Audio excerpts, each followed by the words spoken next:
Mission Street love story. On 16th in Valencia, Christmas lights blink all through the year. Esta noche looks like my kind of bar. I like my gender slightly stirred. Sergio, the outreach worker, calls it esta nightmare and hands out condoms to women who used to be men who he'll fuck after the lights have stopped their garish show. There is cilantro in the air and the sweet smell of muscled men holding hands. I get hungry watching the brown-skinned butches with their femmes. In the gutter, on the corner of 17th and Mission, if you look closely enough, you might see a $20 bill, a collection of rotting teeth, a small baggie of sticky yellow cocaine to shoot along with your black tar, shards of green night train glass. Above it, on the curb, is a hooker's pride. She negotiates a $10 trick. If you look at her too long, she'll kick your ass. And the schoolgirls on 24th and Guerrero roll up their skirts before stepping through the arches of the Church of the Immaculate Conception. One of them is pregnant for sure, and the other one will be soon, and neither of them knows what hell really means, at least not yet. There's a 99-cent store next to a place where you can buy rosaries and First Communion dresses, and the taqueria that's been there for 25 years now offers vegan alternatives. You can still buy crack on the corner in front of McDonald's. Things haven't changed all that much. You can still get all you need in the Mission. But now, if you want, you can have a cute white guy pierce you and slide a ring through your nipple while he tells you all about his Prince Albert. And if you find yourself alone at night, you can get drunk with the lesbians at the Lexingtons, have your nails done at the beauty bar, eat overpriced tapas at Cha-Cha-Cha, pick up a good book or a drunk poet at a used bookstore, shoot dope in the bathroom at the Uptown, get harassed by drunk frat boys, gangbangers, and hipsters, all within a one-block radius. Yeah.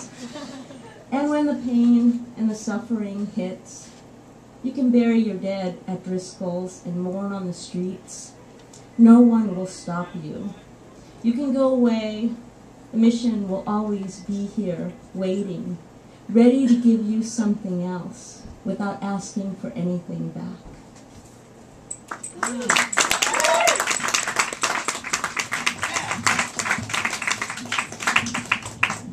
Yay, the Mission. I feel warmer now. Polar. I'm in search of the ice fish maw, a cold red slit, an opening, a question of expectation.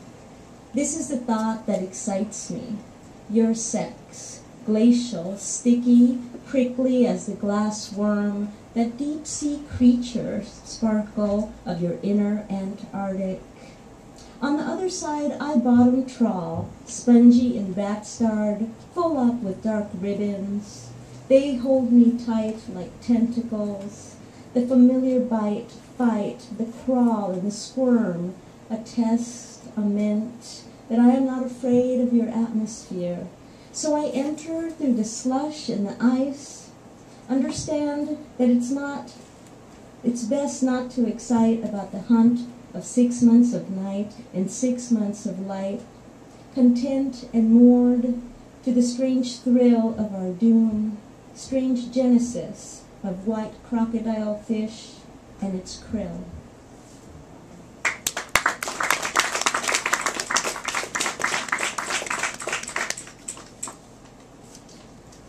Falling from the tower. I fell from the tower into the paws of dogs, and I loved them. And they ate me, and I loved them. Only the soles of my hands and my feet remained.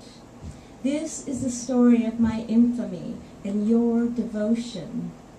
You've always been struggling against me like oil against water, the ocean, the oil rigs.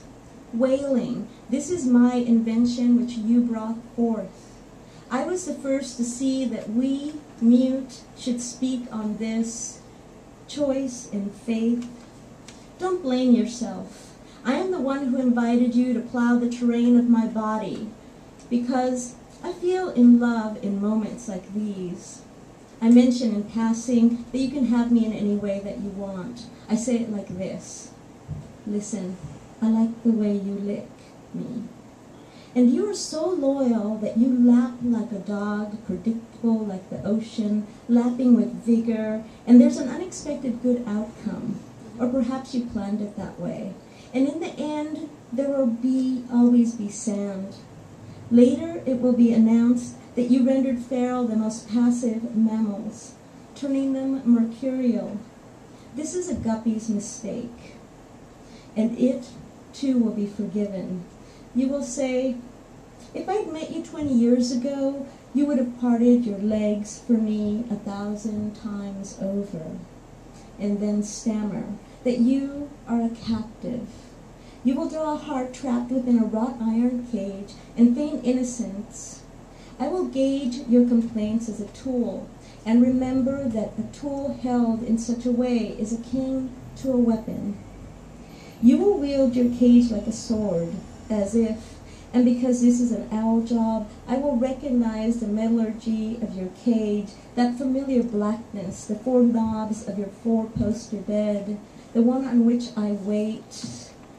Spread your heart, the ending place, the place of incarnation, the place where we break, and the air and the light come in despite our differences.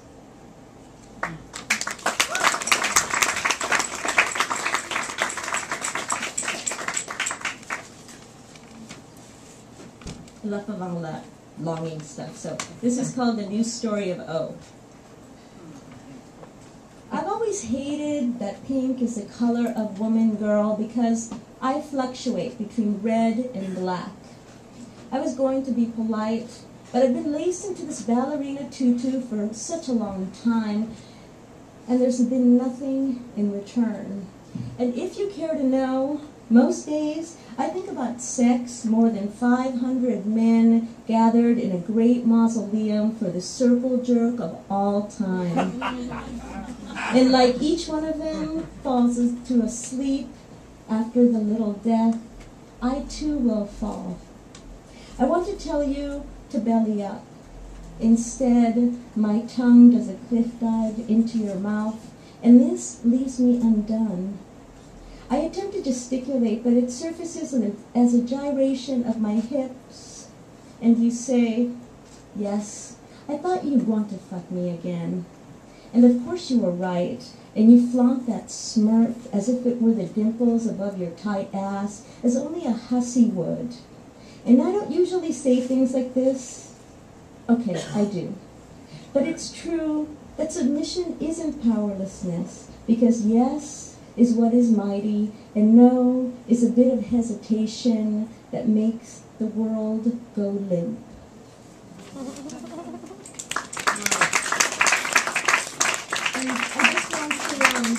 want to end with, hopefully this is a cheating call, a little piece of flash fiction. I just, what? Little piece of flash fiction, no poetry, yeah. Medusa on the train, and there's something about rain and public transportation. Whenever I'm driving my car and it's raining and I'm like, oh, yes, I'm not on public transportation. That's just me. So this is called Medusa on the Train. Men who suffer from elephantitis of the testicles are common on public transportation. You've seen them. They sit wide, creating a triangle with the spread of their legs. Sometimes I feel sorry for them, but mostly I want to spread my legs wide too and say, listen man, I know all about it. I've got elephantitis of the clitoris and I need all the room I can get. Share the space. Sometimes I say things like this, but today is different. I'm reading a good book. The protagonist of the story is in a bar surrounded by disingenuous fans. She's a writer, trapped by fame, and she's ready to be set free. So, when the coarse leg hairs of the man who's been sitting next to me for the last couple of stops makes contact with my skin, I ignore it. and scoot in the opposite direction. The train compartment fills with the whoosh, whoosh, clang, clang of speeding through the underwater tunnel that connects San Francisco to the East Bay. The heroine of my story is stripping off her clothes when I feel those horsefly hairs make contact again. My book's heroine hisses, "What do you want? I've given you everything. Here, take my flesh." The hair is rough, but not threatening, akin to an impotent Brillo pad. I stop reading. I look down to where contact is being made. His knee is pushing up against mine. There's a newspaper spread across the man's lap. Beneath it, his hand jerks the head of his dick, which looks like an understuffed bratwurst. My eyes travel over the newspaper to his face. I lean in.